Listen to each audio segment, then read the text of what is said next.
Hi everyone, my name is Vincenzo Berghella. Once again, welcome to another amazing session with the Extraordinaire within me, an idea from Dr. Kavita Narang. We have an amazing friend, colleague as a guest today, and Kavita, why don't you take it away? Thank you so much, Vince. And thank you to all our listeners for joining back with us again today. This is our first session for 2026, and I'm super excited because today we have with us a very extraordinary guest, Dr. Yinka Oyelese. Dr. Yinka is the director of the obstetric imaging at Beth Israel Deaconess Medical Center, as well as associate professor of OBGYN at Harvard Medical School. He's an internationally recognized leader in obstetric imaging and high risk pregnancies, whose landmark work on prenatal diagnosis and management of vasa previa and a lot of other placental and umbilical cord disorders has really transformed global clinical practice and really improving the lives of perinatal survival around the world. That is really profound. He's also published over 100 research papers, book chapters in leading journals and obstetric textbooks, and currently serves as the AJOG editorial leadership team. We are so incredibly grateful to have you here. I could talk about you all day, but I will pass on the mic to you to say a few things. And we always love to start with sharing something we're grateful for, Inka. So please go ahead. We're so happy. Well, thank you very much. It's a great honor to be here. I've seen this webinar and I've admired the giants who are here. And I don't know how I could be counted among them, but I'm very honored. Thank you very much. So what am I grateful for? Well, the first thing is I'm a man of faith. I'm thankful to God for all I have been given and for the opportunity to do what I do.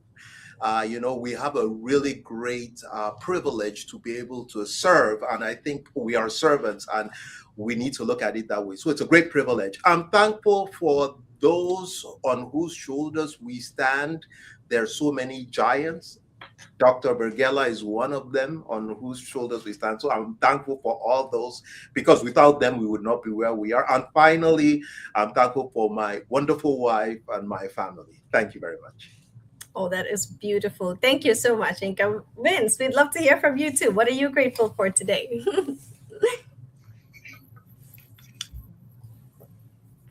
We lost you. Oh, we lost you for a second, Vince. Could you repeat that? Sorry. Oh, sorry. Okay, there you go. Yeah. So I always thank my wife and kids, but today, following what Yinka is saying, we were at SMFM, the Society for Maternal-Fetal Medicine, last week, and so many good friends. Yinka is certainly one of my dearest friends. I admire him so much, and to have a professional family who inspires you, makes you better. We stand on each other's shoulders all the time, Yinka. It's really heartwarming. Happiness is about relationships, first personal, and our families. But I would say also professionally, it's nice to be in such a wonderful professional family with Yinka and you, Kavita. And what about you? Thank you so much. I'm so grateful for that. And I would like to say I echo both of those gratitudes. And those are things I'm fully grateful for as well. Another thing I wanted to add, because I just realized, yesterday and today actually marks an important celebrations cross-culturally and globally so many places. It is Chinese New Year, it's Ramadan, it's the first day of Lent, it's Mardi Gras, it's Independence Day in some countries. It's just all these wonderful celebrations. And I think when we have a time like this in the world, it really shifts people's mindsets and uplifts their spirits to a more positive light. And I think that just adds a lot more good and positive into the world, which is what we really need right now. So I'm just grateful for this beautiful day. And then I get to spend that with you both, celebrating all these beautiful stories we're about to hear. So thank you both for being here. All right. So we always love to start our question, Yinka. You already probably know. We like to jump right in and, hear all about how your childhood shaped who you are as a person and your journey here. Okay, thank you very much. I was born in Nigeria, but my father did his doctorate, his PhD at University of California, Berkeley. So we moved to Berkeley in 1964, a long time ago, when I was a little over 2 years old. And my father had a specific thing that he really encouraged in us, and that was to read. So I started reading very early, and one of my most profound childhood memories is when people would say things like, "Why does Yinka ask so many questions? Why does he keep on asking why?" And I think that kind of shaped me. Like I said, I started reading very early, and in those days, they had the Reader's Digest condensed books, which kind of summarized the bestsellers. And one of the bestsellers was by a guy called Arthur Haley, who wrote books about professions. And I must have been very young, and I read this book called The Final Diagnosis. It was about medicine, and I got totally hooked in. And from that point in time, I was obsessed with medicine. And that probably was what really drove me. As I got into my teens, I read the stories of people like Shamway, DeBakey, and even later, Leonard Bailey, who was a famous cardiothoracic surgeon at Loma Linda, who transplanted a baboon heart into a newborn who had left hypoplastic heart syndrome. Wow. And so these were things that really inspired me. So, I ended up going to medical school. And in Nigeria, we went back to Nigeria in 1970. I went to high school and medical school in Nigeria. And then I was blessed to go to what was considered to be one of the leading medical schools in Africa with a very strong OBGYN department, and was inspired by my professors. But I did not want to do OBGYN. I wanted to become a neurosurgeon or a cardiac surgeon. This is the truth. In Nigeria, you don't just complete your you do your internship, which you do medicine, surgery, pediatrics, and OBGYN. So I did all four. And then I did a bit of surgery and I did a bit of OBGYN. And then I was asked to stand in a hospital as a locum. And what happened was that the owner of the hospital had become the first woman president of the Nigerian Medical Association. I wanted me to stand in, I had done deliveries, I was good at surgery and so on, and kind of standing as a locum for about 3 months. And after 3 months, I thought I was going to move on. And she came back and said, "You've done such an amazing job. Everybody loves you. You cannot leave." I was young and I was foolish, and so I had no choice. And I did OBGYN for 5 or 6 years. I will be honest, I did not love it because that wasn't what I wanted to do. Then I moved to London and I wanted to do surgery. And people said, "But you've done OBGYN for the past 6 years." So I ended up applying for OBGYN, and there came the turning point in my life when I was fortunate to meet leaders who inspired me, most notably Professor Stuart Campbell, who I would call the father of ultrasound. And so that totally changed my perspective, and it became my calling in life. And since then, that's what I've done, inspired by leaders in the field who were great mentors and who had a passion for what they did. Wow. I'm sorry, I can't hear you. Oh, sorry. Yinka, can you see people already sharing wonderful your inspiration? Vince, I'm sorry. I don't think we can. Can you hear me, Yinka? I can hear you. Okay, Yeah. Now we can hear you. Now you're back. Okay. Yeah. Did you see that I was showing somebody on the audience? Oh, yes. Is sharing what an inspiration Yinka is, and what an amazing interview. So thanks, Yinka. You kind of alluded to it, but one of my favorite questions is also, where you get your drive and inspirations, apart from Stuart Campbell, later on, and we can dwell on that a little bit more. But when you were a young kid, it sounds like maybe your father was the one, involving you in reading and things like that. Which figure in your family or your close others inspired you to really, have all this passion for what you do now? Yeah, thank you. I come from a Nigerian family, and I encourage you to, at some point in time, go to YouTube, WhatsApp, whatever, TikTok, and see what Nigerian parents. In Nigeria, your parents are going to tell you you're going to be a doctor, a lawyer, or an engineer.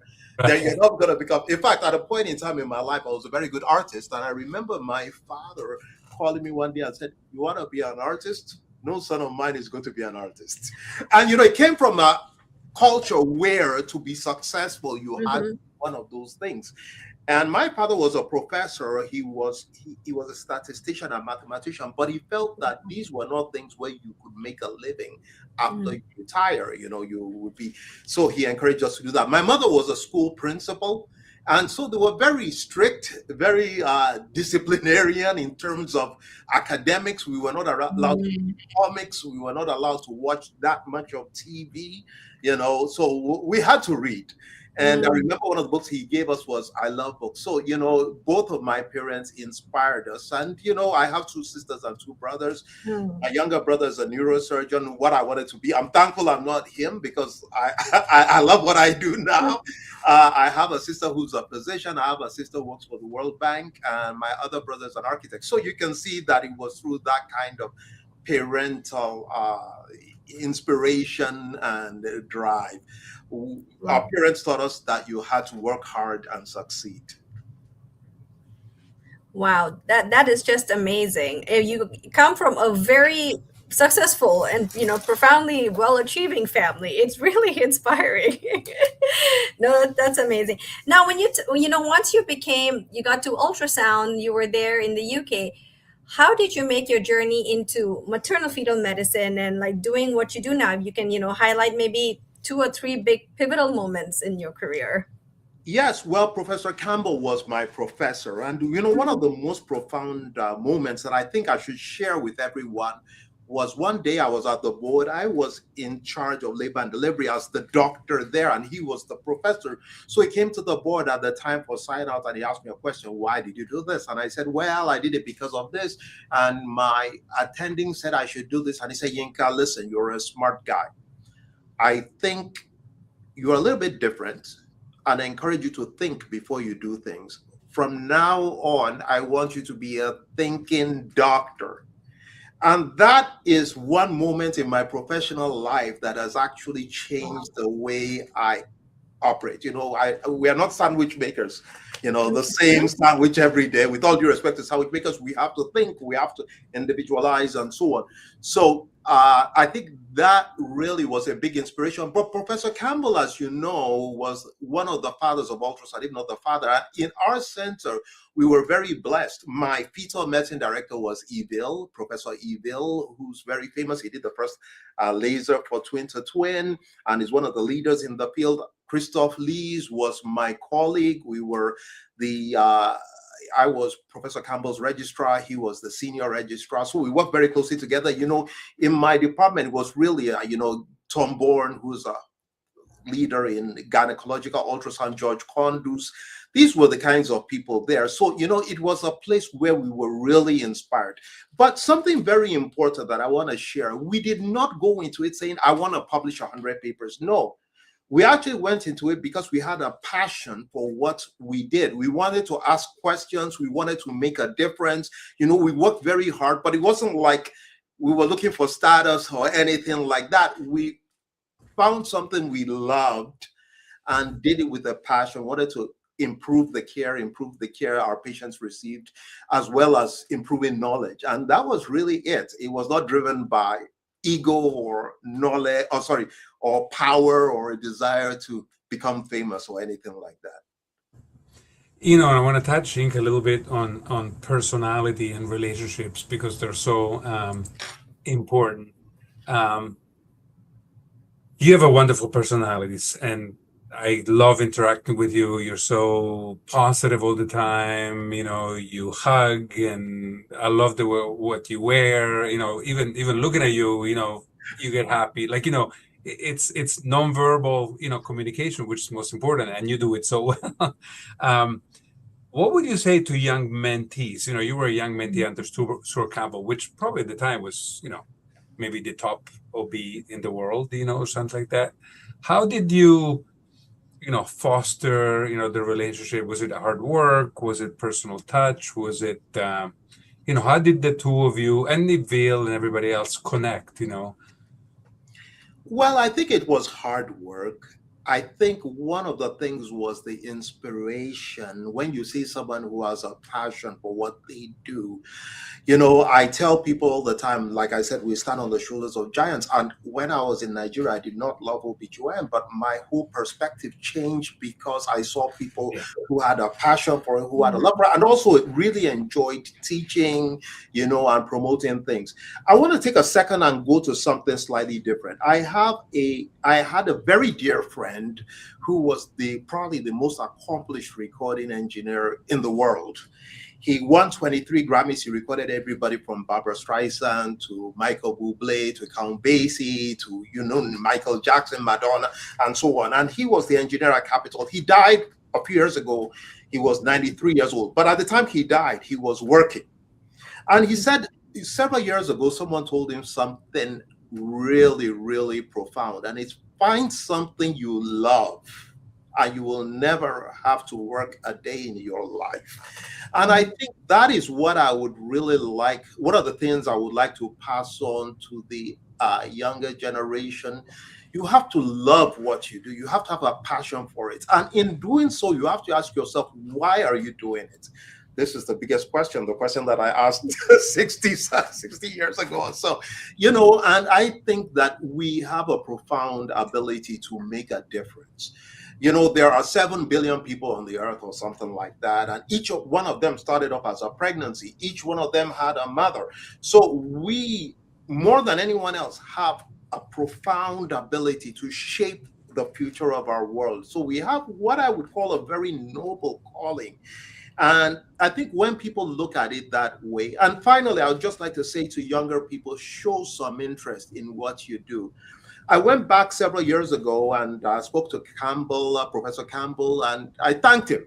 And he said, well, you know, there was something about you when other people saw the placenta, they'll say, oh, that's an interesting placenta, we'll forget about it. You actually said, let us look at this and think about what we can do. You took photographs of the placenta, and I still photograph all my placentas, by the way.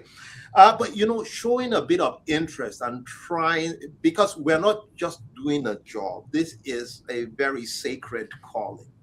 Thank you. Wow, such a beautiful answer. You know, and I think it really highlights that your passion comes through no matter how long you've been doing this. Like for you today, it's still not just work. You still look at this as an act of service, a sacred thing, and you've made this something larger than yourself. And when you transcend your purpose that way, then it just continues to fuel that drive. And I think that is just so beautiful. Wow. Thank you. Yeah. Vince, you had any questions there just now? Sorry, I thought you were about to say something.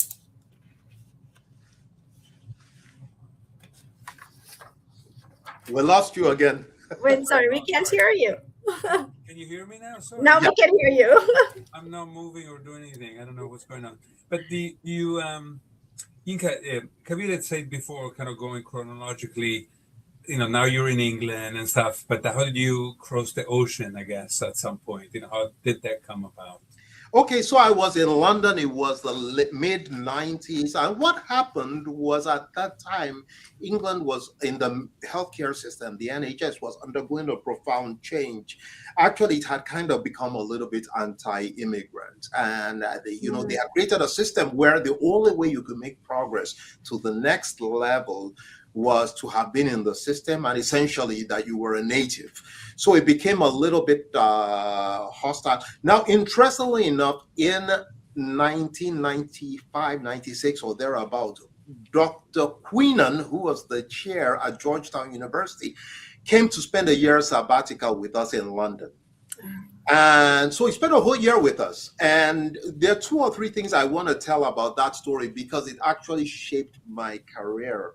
At the time, we had a patient in our hospital who lost a baby from Vasa previa, and we were shocked. We had not scanned the patient, but our question was, how could this have happened in what we regarded as one of the leading centers in the world?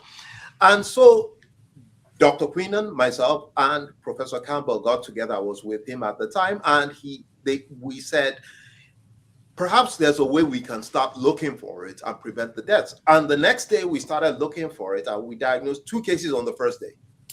Oh, wow. Yeah.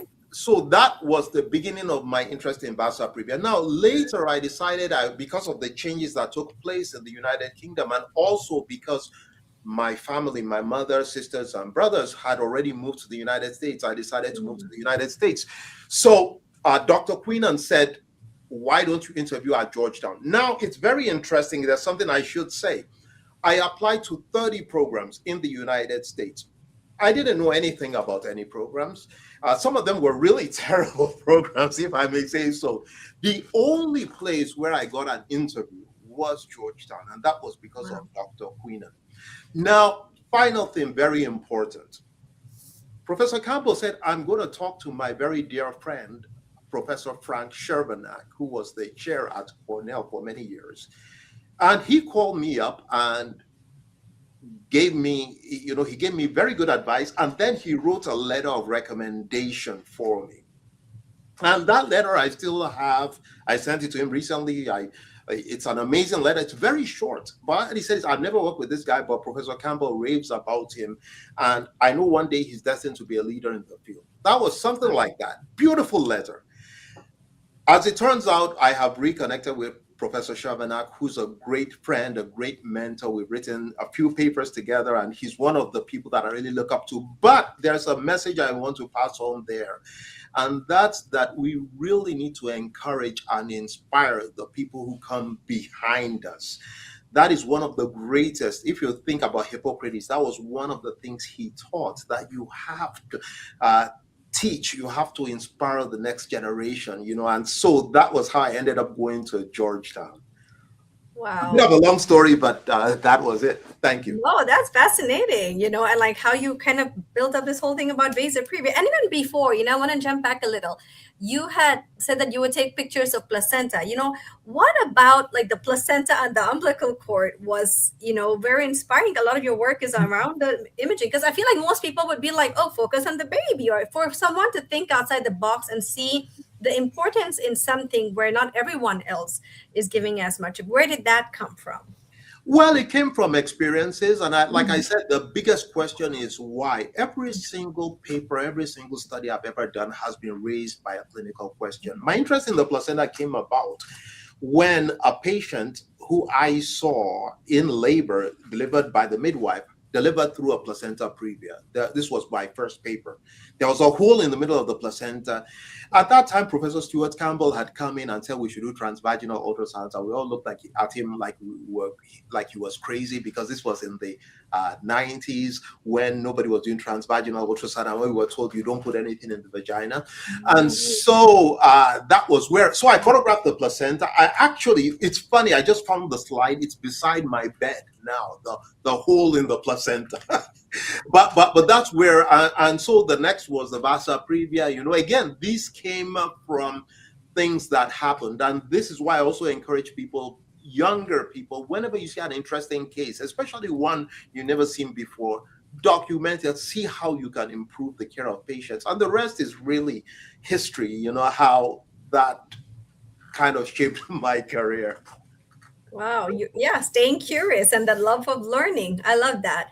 And now that I just want to take a little review back. If where you are in your career right now, you've accomplished so much, you've done so much, you've inspired and impacted lives around the world. Look back, are there some things you wish you knew back then that you know now? Yes. Well, one of the things that I would call a regret, and not necessarily a regret, it was Mark Twain that said experience is the name we call our mistakes, is when I was younger, I would have tried to learn more.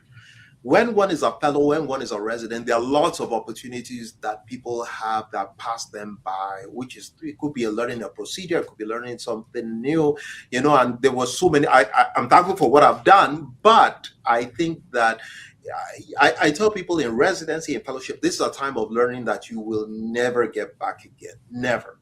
And it's a great opportunity just to be a sponge and absorb, as much as you can. So if I could speak to my younger self, I would have told myself I should have availed myself of so many opportunities that I had when I was younger. Wow. Let me share another comment. You're such an international star. We're getting comments from everywhere. These are from Turkey. You know, you're a legend. It's great to get. Sorry, we can't hear you. Oh, sorry. Okay, now you're back. Yes. I don't know why. I don't know what's happening. Anyway, but as you can see, I'm sharing from Greece and Turkey. You know, you're a legend internationally, and it's great. It's an honor for us, and it's great that we have so many international people following you. Hopefully, because of you and Atrium FM and everything. Let me ask you the issue of the niche. You know, like we're talking about placenta and visa previa, like. For probably 20 some years, you've been the recognized visa previa, et cetera, person. And for me, sometimes I have a love-hate relationship with that because people ask you always to talk about the same thing. But at the same time, it's so much easier, and they're teaching you so much. When you give conference and write a paper, give you feedback. What's your relationship with Visa Previa? And I think it's a great relationship. But can you expand on that? Yes, thank you. So I wrote my first paper in London, and wrote another paper which was the most comprehensive review of Visa Previa about 1998, 1999. Then when I moved to the United States, I thought I was done with it. And then I got a call. I got a call in the early days of the internet from a patient who had lost her baby from Visa Previa. Mm-hmm. And she saw my name and actually thought that I was a woman in the Philippines. So she found me at Georgetown, and she had started the International Visa Previa Foundation. We become very dear friends. And so, there was this group of parents who started this foundation, and we collaborated on a big study where we had patients from Italy, I think from England, from about 5 countries. We ended up with 155 cases of Visa Previa, but actually I had about 500 cases. I just wanted to make sure all the cases were verifiable. And in those days, patients from around the world would send us their records. These were records that sometimes had 1,000 pages because they were paper charts. I went through every single one of them. That's how that study was done. And so we published the first study that had a big number and showed that when you diagnose it prenatally, you can totally change outcomes. And I thought I was done. And then people would start asking questions, how many centimeters should it be? Should we hospitalize them? Should we do this?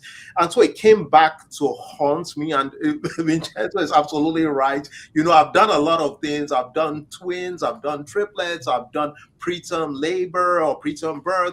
I've done preeclampsia. I've done a lot of things, prenatal diagnosis. But the one that, as soon as they mention my name, it's Visa Previa, as if I don't do anything else. But I think it's been a great opportunity because it's actually changed practice around the world. And we estimate that in the United States, every year, if you didn't diagnose it, about 1,200 babies would die. In the United Kingdom, about 300 babies would die every year. And now, because of the work we have done, not me alone, but with the community as a whole, including the parents who have so graciously advocated for this cause, has made a difference. And every time I see a baby that survives from Visa Previa, I get calls from people all over the world. Wow. Every day. Doctors, patients, lawyers about Visa Previa. So that's how it's followed me around. Thank you. Wow.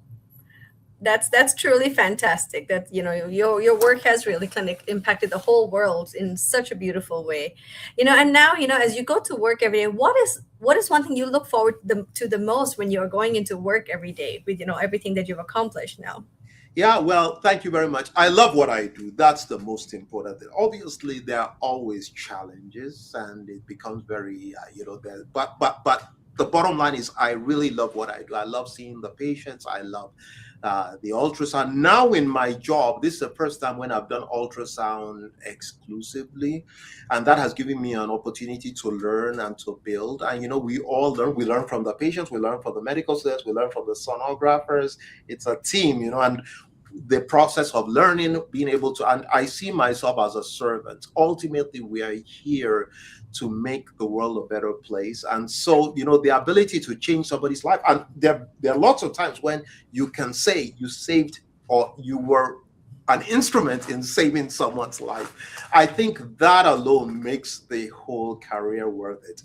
I wake up in the morning. First thing is I make my wife and I have coffee cafetiere, which is a French press. And Vincenzo will be glad to know that the coffee we drink is Italian. Then I have a short devotion. I look at my email and so on. Then I drive to work, and it's about 45 minutes. I put on a podcast or listen to a book, most of the time inspirational, or listen to some music. And so by the time I get to work, I'm set to go. You're pumped. I love it. And Yinka, as I'm talking to you, and I know we've never unfortunately haven't met in person, but even just seeing you on the screen, like you have this exuberant, happy, positive energy. It's so infectious and it's beautiful. So first of all, thank you for bringing that with you into the world around you. What fills your soul apart from work? Like what helps to continue to fuel that energy and that happiness in your life? Well, as I mentioned before, and this is, and I don't mean to proselytize or whatever, is that I'm a man of faith. I think we've all been put here. I believe in God. I think we have been put here to make this world a better place. We have a very dark light, as you know, regardless of what one's political or other views are. There are a lot of problems in the world. There are people who are hurting. And, I think we can each make this world a better place. We can be loving, we can be kind, we can respect others, we can lift each other up rather than pulling them down. So I think that helps to inspire me and helps in what I do. I think too often we get focused on ourselves and who we are, but we're really here to make this world a better place. And that, for me, outside work, I'm very blessed. My wife is a professional singer, so I am very involved in her career, in her music. I produced her last 3 albums and worked with the world's greatest recording and session musicians who have played on everybody, Michael Jackson and everybody else. We did one of the albums, we worked with David Page of Toto, who wrote the songs Africa, Rosanna, Hold the Line, and so on. So I've been fortunate, I've been very blessed with respect to that. And I also am a photographer. And, I think photography helps you to see the beauty in the world. Let me just say one thing about photography that may be important. Somebody told me something a long time ago, a master photographer, and what he said was this: when you go to the Grand Canyon, there is not a special place that Ansel Adams had that was the Ansel Adams spot. He went to the same spot that we all go to, but he would see things differently. So one of the most important things that my father taught me, and that I believe, is that we can all accomplish whatever we choose to believe, or we believe we can, if we decide to set our hearts to it. And we can be a force for good, or we can choose not to be a force for good. And I think we should always aspire to excellence, but excellence that makes the world a better place. And that's what inspires me. Thank you. No. Sorry, we can't hear you again. Okay. No, can you hear me? Sorry. Yeah. So somebody, you made me think of something, Yinka. Somebody once told me that there's no beautiful sunset by itself, but it's what you see in the sunset, how it makes you feel, and who you're with, how happy or not, you are. Because you can look at a sunset and it make you very sad, and you can think it's really ugly, whatever. But if you go there like you, with an open mind, your wife there, family, friends, whatever, then you can really take a better picture and it makes you feel well. So you remind me of that. Switching gears a little bit, not always things go super well. And I know our audience sometimes likes to, hear about our successes, but also about our difficult times. And you share something with Einstein, Nelson Mandela, and Mahatma Gandhi. Those 3 all got divorced and at difficult times in life, even being some of the greatest persons ever in life. Anything in your life that you want to share that shaped you, that you want to give advice on? Yeah, thank you. As you get older, you can look back on life and see things that you may have done differently. I'm glad you spoke about divorce. I got divorced a long time ago. I have two sons. I am very proud of them. My first son is 37, my was 36, my second son is 34. I have a granddaughter who's absolutely adorable. She's about 2.5 years old. So, we do go through different experiences in life, and sometimes these experiences can really, but I think it's important to learn from them. There are always lessons. And, I was talking about recording with my wife, and I'm sorry to bring this up. There's a song we did that's really beautiful called Over the Hill is Home. And it's about, people try to climb up a hill and, somebody saying, no, I don't think I can make it, but, just keep climbing. Put one step in front of the other, and that's the way to look at it. I think if we are positive and we really focus on what is right and doing good, we do not have control over ourselves, in that as much as we may look on our accomplishments, right, we have no say about what happens to us tomorrow, but we can change the present. Right. And we can change the future also. So, that's one of the profound lessons that I've had. Of course, there are things that one looks back on and regrets, but also one can make a difference going forward and now. And what will happen in the future is determined by what we do now. Wow. Thank you for sharing that. Sorry if you guys can hear. I don't know. There must be a delay. There must be a delay Oh, of yeah. a couple of seconns. Yeah. Go ahead, Kavita. No. Thank you so much for sharing, that personal story. And I also love that, the analogy about the home over the hills. I think that is truly beautiful. And you shared a little bit about your wife earlier too, about, her singing and your music producing all these many talents you have outside of medicine. I just want to touch on that, as I feel like that is a space of your creative outlets, and at what point in your life did you pick up those, and how has that maybe supported your career? Because when you think about us as humans, when you focus only on work, that's a large part of why people also may be burnt out.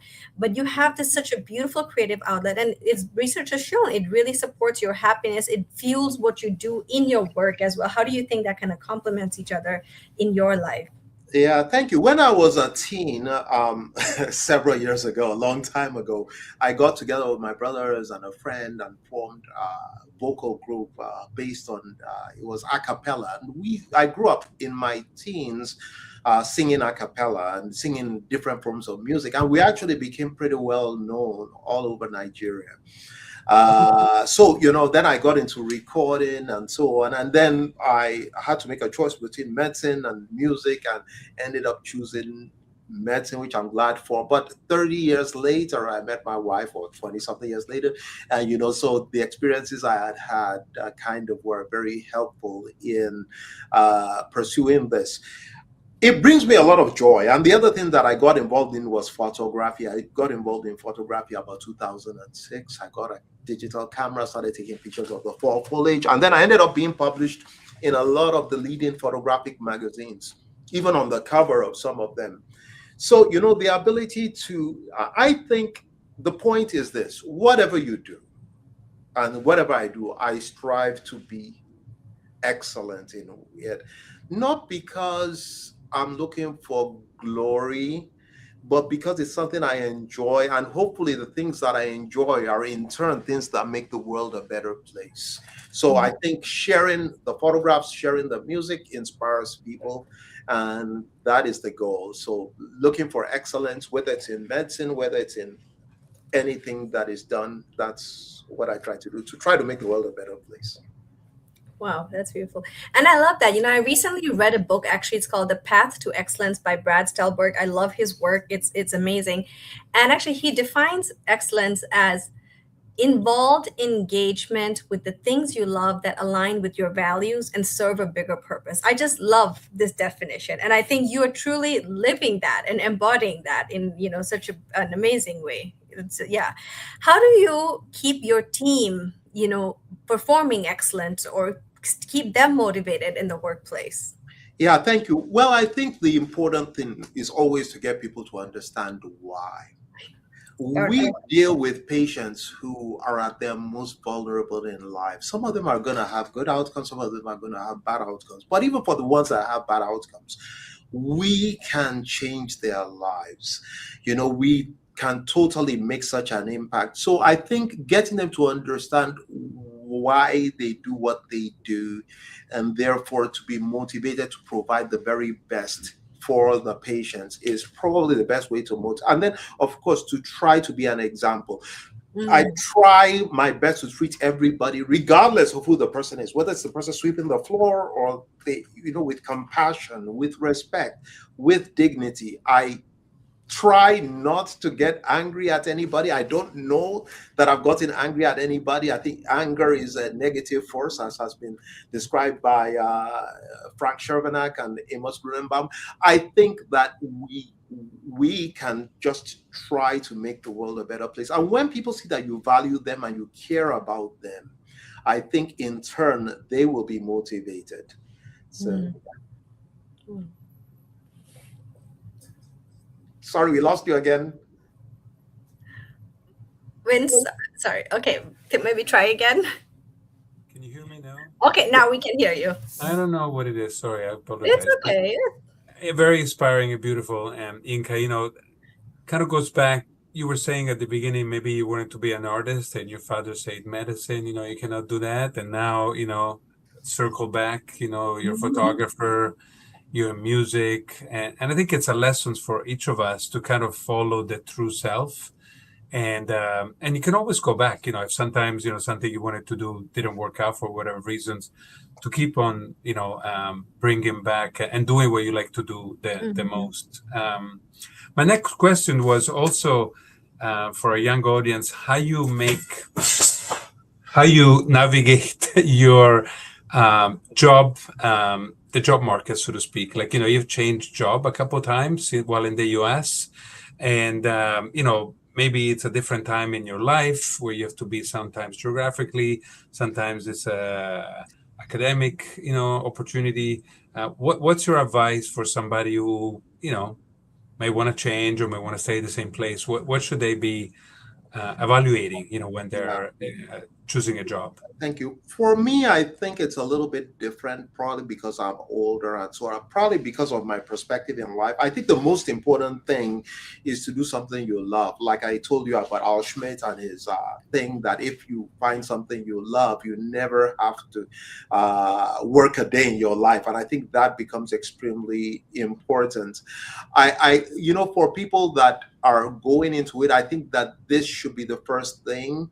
And I also think that it's important not to do things because of fame, fortune, or money. Now, if you look at the music industry, for example, there are two types of musicians. There are those that become superstars, and then there are those who just did it because they love the music. The problem is that there are a lot of people who want to become superstars and don't want to take the time to learn an instrument or whatever. And then they're doing it for the totally wrong reason. So you have to love what you do. Now, in terms of choosing what to do, for me, I'm an academic. I was always very inspired by academia. That's why, even though I had a very successful job that was very financially lucrative, I chose what I chose now because I love the opportunity for intellectual stimulation. I think being able to ask questions. We have very few real solid, you are the evidence expert, but obstetrics is probably the most specialty where there's the least good evidence. So we should be able to change and advance things so that we can help our patients. So to summarize it, I think that number one, it's important to find something you love. But my boss, Dr. Blair Wiley, showed me something very interesting that I think is very profound. And if you do not know it, I suggest you look it up. It's called Ikigai. If you've ever heard that principle, it's basically I think it's a Venn diagram or something like that, and basically it has things like what you enjoy doing, what will make you money, where you feel valued, what you have the talent for, and it's where all these things intersect that you should aim to be. And so ikigai becomes very important because sometimes people choose jobs for money or location, and it's a job where they're miserable. You need to find a job. No job is perfect, but you need to find something that intersects all of them. And I think ikigai would be the principle that I will talk about. Yeah. Wow. That's beautiful. And for all the you've played so many roles and you had worn so many hats in your career so far. When you look back, is there one that was your favorite to be? Yeah, it's funny that. Thank you very much for asking that question. I think the times I enjoyed most in my life was when I was in England and probably when I was in my fellowship. I was very fortunate, maybe to some extent my residency, but I had two great leaders. One was Stuart Campbell, and I told you about his team, but the other is Dr. Vinceleos, because at that time we really enjoyed what we did. We wanted to learn. We asked questions. It's funny because my friend, I have a great colleague, Dr. Martin Chavez, who I must mention. He's been a great inspiration to me. He had just graduated when I was a fellow, and he taught me so much. Never accept failure. Work hard at what you do. But one of the things was, I'll give you an example. We would go in even on Saturdays from 8 o'clock till 12 o'clock. We would write papers, we would drink coffee, and we weren't being paid. We loved what we did. So, I think those days, those times were really special when, we could share ideas and, think about how we could make a difference. That's amazing. Sorry, we lost you again.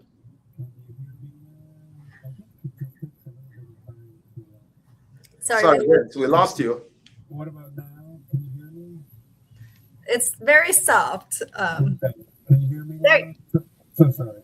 No, that's good. If you get closer to the mic, I think it usually helps. I haven't moved already. Okay, I'll scream some more. One thing, Yinka, as I look at you and you're so ebullient and positive and stuff, it's actually, I wanted to ask about social media. Because, we're doing this, on different social media platform, and you're active, more than others.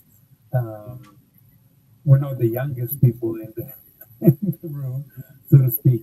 And you really do, I think, a wonderful, again, positive, happy job with social media.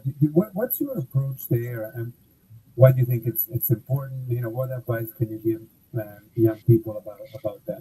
Yeah, so I have a very big social media kind of following. There are three groups. One is OBGYN, people I've known from medical school or high school, then people I know from music, people I know from photography, people I know from other places. And I think the important thing is that social media can be a great force for good. It can be incredible, just like the iPhone or anything else. But it can also be a profound source of evil, of destruction. And it's important to get the balance. So I think even though I'm on social media, I have made it's crazy what has happened on social media. My very dearest friends in the world were made on social media. There are people who are distrusting of social media. My very best friends on the planet who have become my family became my friends through social media. And people will think that this is crazy, but it's possible. So I think if we look at social media as a way, like what you're doing is amazing. It really is inspiring. I've watched so many of them, and it's not narcissistic at all. It's looking at making the world a better place, inspiring others. So social media, if it's used for a force for good, and that's what I try to do. I mainly talk about music, photography, my wife's career, medicine, and keep in touch with friends. So I try to post things that are positive. Beautifully said. Yeah, no, I love that. That's so true. And I think, I will add to that, because the other aspect that does is it allows people that are your friends or even trainees or mentees that are younger, generations to see that, okay, this incredible leader who's accomplished so many things, they can see the human side of you, that there's other things that you do outside of medicine, and it helps you to resonate, and it builds connections so beautifully, and like that's actually how I learned about all your amazing talents. And I was just, you see the person as a whole person, and I think that is a beautiful thing, an important thing. Yeah. If you had to describe yourself in one word, what would it be? Blessed. Ah, I love that. That's beautiful. Go ahead, Vin. Sorry. Yeah, no. And Yinka, I may have asked you this in the past, but if you don't mind sharing, your name is a beautiful name. Can you share the background, what it means, and the history a little bit? Okay, I'll tell you what my name is. You can Google it. It's a very unfortunate name. It's actually a good name. So when my mother was pregnant, and this was in 1961, 1962, she decided that they would give a name, and these names come. So my first name is Kolawole, which means I'm supposed to bring wealth into the family. Oh, wow. Ola Yinka means I'm surrounded by wealth. I think they chose the wrong name. I wish I could live up to it. But that's what it means. So that's the name, Kolawole Ola Yinka Oyelese. But Yinka is my second name. That's what I've always been called. So I'm not known by even though people might look up the name and see the other name. Yeah. Well, and then, I would argue that wealth can take different forms, not just monetary forms. And you clearly bring a very, wealth to the world around you. So yes, I think you have lived up to your name. Thank you. Yep. And, after your work and you go through your whole week, what is one thing you look forward to the most every week or at the end of every day? Yeah, well, coming home, my wife is usually at home before I am, just spending a bit of time and being able to unwind. Sometimes I do quite a bit of work when I do get home, but, being able to be home and relax and just look at the day and reflect, I think that's something that I really look forward to. That's beautiful. Yeah, that is beautiful. I think I'm the same. But on the professional side, I remember Cynthia Jaffe, for example, say that she's happiest at work when she has an SPSS file and she can do stats, which I will never forget. Blew me away. What about you? What's your favorite thing to do at work? What's the best interaction or part of our job is so multifaceted that you like to do the most if you had to choose? Yeah, what I love to do, I love ultrasound, I love scanning patients, but I love talking to patients. I love being, there are patients who are, even the ones who have had the worst experience, where they have a fetus, baby that has an abnormality or a baby that's not living.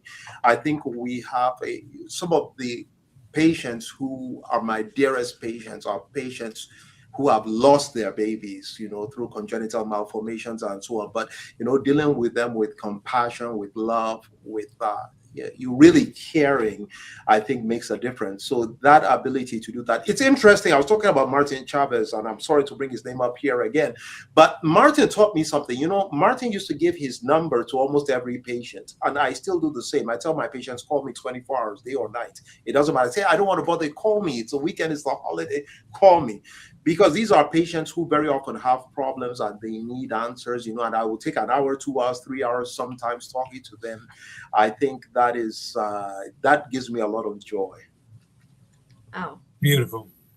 That's incredible.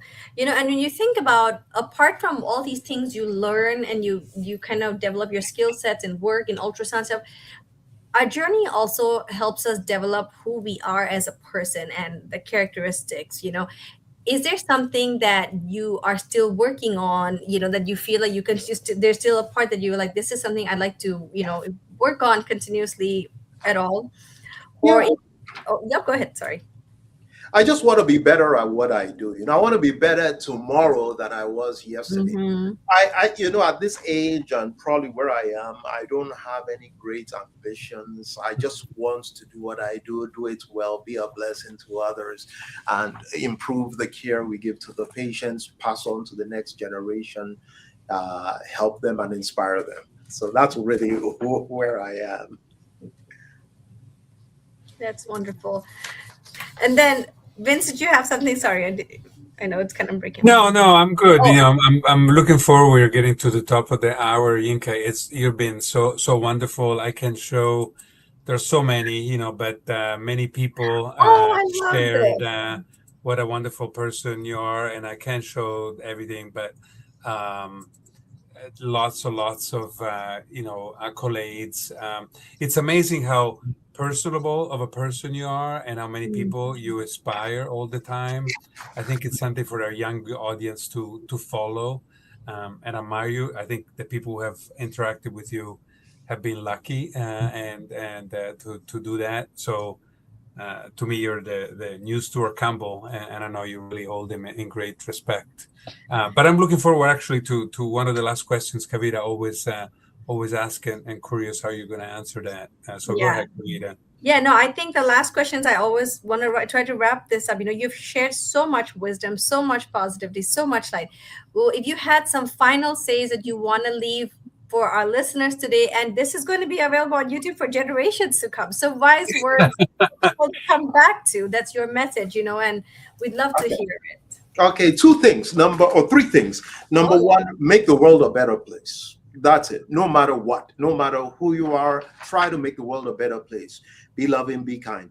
Number two, for us in medicine and other people, it was George Santayana that said that those who refuse to study history are doomed to repeat it. So I suggest that everybody reads history, the history of the world, the history of social changes, the history of medicine, the history of maternal fetal medicine, including things that we take for granted today. But I want to leave with one final thing, and this is something that I call my philosophy for life. I know Vincenzo has seen this before, and it was taken from Mother Teresa. I'm not Catholic, but this is very important, and people are different. But here is what it says. It's the poem anyway. People are often unreasonable, illogical, and self-centered. Forgive them anyway. If you are kind, people may accuse you of selfish, ulterior motives. Be kind anyway. If you are successful, you will win some false friends and some true enemies. Succeed anyway. If you are honest and frank, people may cheat you. Be honest and frank anyway. The biggest men and women with the biggest ideas can be shot down by the smallest men and women with the smallest minds. Think big anyway. When you spend years building, someone could destroy overnight. What you spend building, build anyway. If you find serenity and happiness, they may be jealous. Be happy anyway. The good you do today, people will often forget tomorrow. Do good anyway. Give the world the best you have, and it may never be enough. Give the world the best you've got anyway. You see, in the final analysis, it is between you and God. It was never between you and them anyway. Wow. Thank you. Yes. I don't think there are any words that could be added to that. I think I'm just going to let that sink in for everyone for a moment. That was so beautiful. And, I want to highlight that all the great leaders share one common denominator, and that is they care so deeply about what they do with one mission to make the world a better place. And you are just an epitome of someone that lives with that spirit and that light. And we're just so incredibly honored to have you here with us and to share your story and to continue to inspire everyone around you. So thank you so much, Yinka. This was such an honor for us. Thank you. The honor is entirely mine. I'm so privileged and blessed. Thank you. Thank you, Kavita. Thank you, Vincenzo. I cannot believe I'm here, but thank you. I'm honored and humbled. Thank you. Sorry, Vince, we cannot hear you. Sorry. Still can't hear you. Sorry, we can't hear you. Okay. Well, on behalf of, I think Vince is saying thank you to everyone and bye. Thank you. Thank you.